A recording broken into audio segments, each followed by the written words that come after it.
Crunch time for tax cuts and healthcare reform. And guess how many days Congress is going to be working in April? 8. 8 days in total. Is all of this putting the president's agenda on hold? It's something Tucker Carlson got into with House Speaker Paul Ryan. Watch.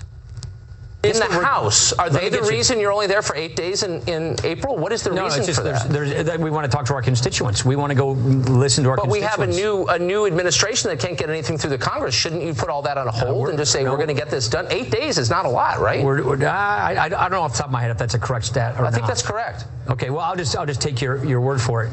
The point is we're piling up so many things in the Senate. So should Congress be working nonstop? Shouldn't they be, to get things done instead of just 8 days? With me right now, Fox News contributor Katie Pavlich and Washington Times Madison Gessiato. Good to have you both here. Katie, hey, I mean, here we go again. This is typical government. They spend more time campaigning, less time getting anything done. And haven't they learned their lesson?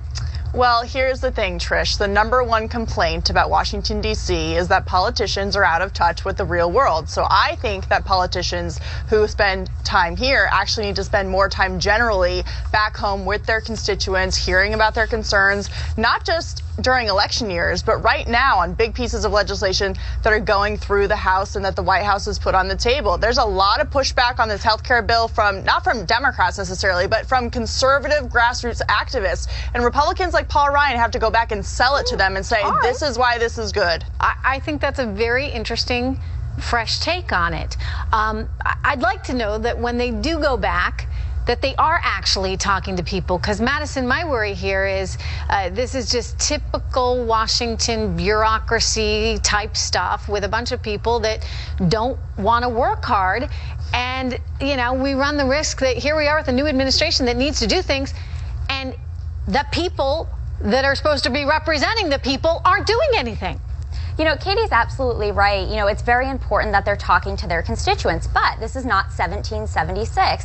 We have FaceTime, we have Skype, we have phone calls, we have Twitter. There's so many different ways and creative 21st century ways for these congressmen to be talking to their constituents.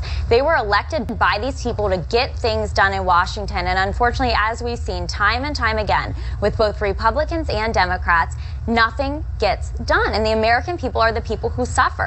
So for me, I don't want my congressman coming back to my district until they get something done to benefit me, my family, and my friends in the state of Ohio. And what's the price we all pay here? I mean, let's remember what's at stake. Katie, if they can't get health care reform, repeal and replace, actually accomplished, what's the alternative?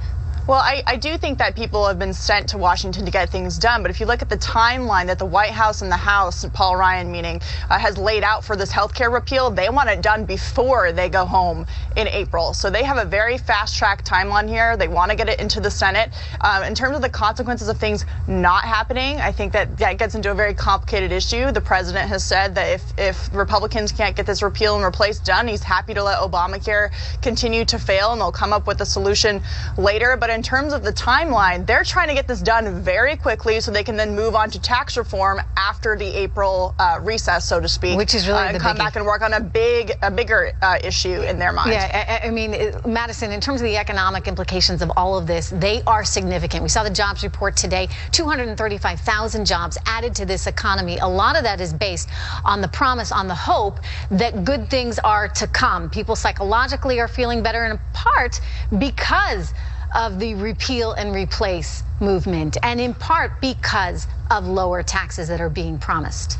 Absolutely, but what I think we need to keep in mind is if they're going to get this done before April when they, go home, I think there's so many other things they still need to get done. So that's great that one thing's on a fast track, but I think we should be fast tracking so many other things that people need. And, this is just one of many, many concerns of the American people. And if they can get that done on that fast track, just think of all the things they could get accomplished if they were working more than 8 days in the month of April.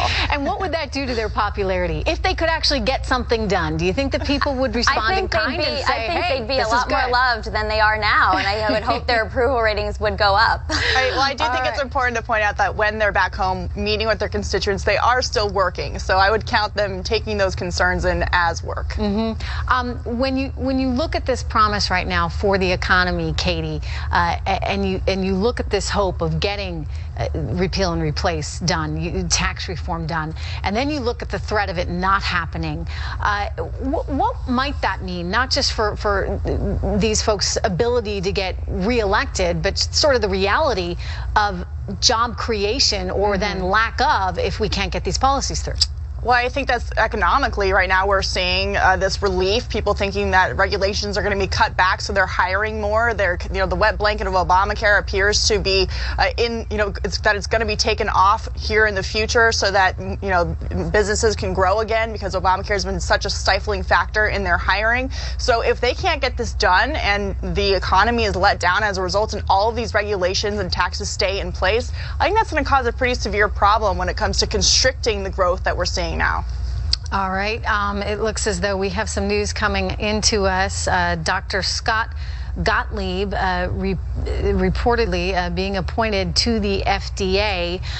There's been a lot of concern right now. This is according to a White House official who just said that President Trump will nominate Dr. Scott Gottlieb, who's going to be heading the FDA, which regulates everything from pharmaceuticals to seafood to electronic cigarettes.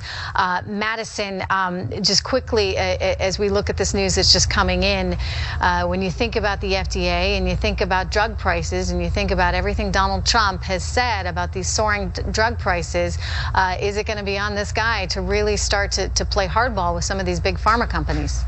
Oh, absolutely. I mean, look at the amount of people in this country, as President Trump has pointed out so many times, that have suffered on behalf of greedy drug companies. The facts are the facts, and we need someone in there who's really going to play hardball with them. And I think he's going to be a great person to do that. And it's just, I need another testament to President Trump's ability to put amazing people and businessmen in power that are going to, really take over and drain the swamp in Washington. All right. We'll be watching for all of it. Lots going on. Busy weekend ahead. Thank you so much, Katie and Madison. Thanks. Thank you. As I said,